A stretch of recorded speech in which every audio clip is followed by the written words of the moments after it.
एक ऐसा देश जो पहाड़ों से भरा है, जिसकी जमीन के नीचे दौलत छिपी है, जो एशिया का दिल कहलाता है, लेकिन फिर भी सदियों से युद्ध और अशांति झेल रहा है।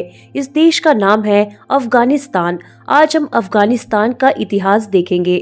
अफगानिस्तान दक्षिण एशिया और मध्य एशिया के बीच स्थित है। इसे लैंडलॉक कंट्री भी कहा जाता है, क्योंकि इसका कोई भी समुद्री रास्ता नहीं है। इसके पड़ोसी देश हैं Bharat, Pakistan, Iran, Tajikistan, Uzbekistan और तुर्कमेनिस्तान।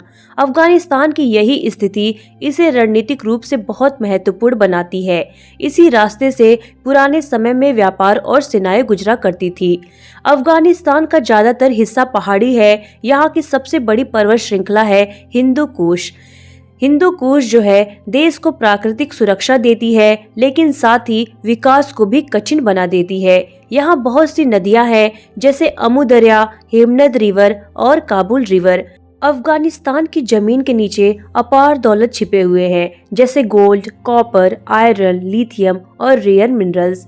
आज की दुनिया में लिथियम को व्हाइट गोल्ड भी कहा जाता है, यानी अफगानिस्तान प्राकृतिक रूप से बहुत अमीर है। अफगानिस्तान कोई नया देश नहीं है। यहाँ हजारों साल पहले से सभ्यताएं बसी थी। यह इलाका कभी मौर्य साम्राज्य का हिस्सा रहा। सिकंदर महान यहाँ तक पहुँचा। मुगल साम्राज्य का भी असर रहा। यह इलाका हमेशा से साम्राज्यों का रास्ता रहा है। जो भी एशिया पर राज करना चाहता था, उसे अफगानिस्तान से होकर ही जाना पड़ता था। अफगानिस्तान को कहा जाता था एम्पायर ऑफ कब्रिस्तान, क्योंकि ब्रिटिश एम्पायर, सोवियत यूनियन और हाल ही में यूएसए यहाँ आए, लेकिन कोई भी इसे पूरी तरह जीत नहीं पाया। पहाड़, कालीबाई समाज और आजादी की भावना हर ताकतवर साम्राज्य के सामने दीवार बन गई। 1919 में अफगानिस्तान को पूर्ण स्वतंत्रता मिली, लेकिन इसके बाद भी देश में स्थिरता नहीं आई। 1979 में सोवियत यूनियन ने अफगानिस्तान पर हमला किया। इसके बाद 10 साल लंबा युद्ध चला। फिर आए मुजाहिदीन, तालिबान, अमेरिका का हस्तक्षेप हुआ। लगभग 40 सालों तक अफगानिस्तान ने लगातार युद्ध ही देखा।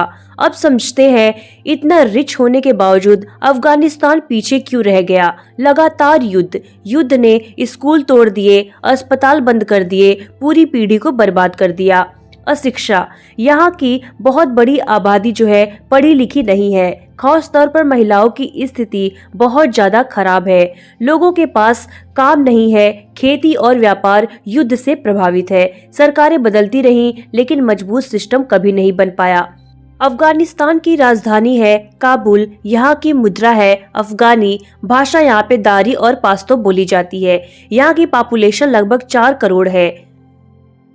अगर अफगानिस्तान में शांति आए, शिक्षा को बढ़ावा मिले, महिलाओं को बराबरी मिले, प्राकृतिक संसाधनों का सही उपयोग हो, बाहरी हस्तक्षेप कम हो, तो अफगानिस्तान फिर से एक अच्छा देश बन सकता है। अफगानिस्तान सिर्फ जंगलों की कहानी नहीं है। यह कहानी है एक मजबूत जमीन की, एक संघर्षशील जनता की और एक ऐसे देश की जिसे कभी मौका नहीं मिला। अगर शांति मिल जाए तो यही देश इतिहास बदल सकता है।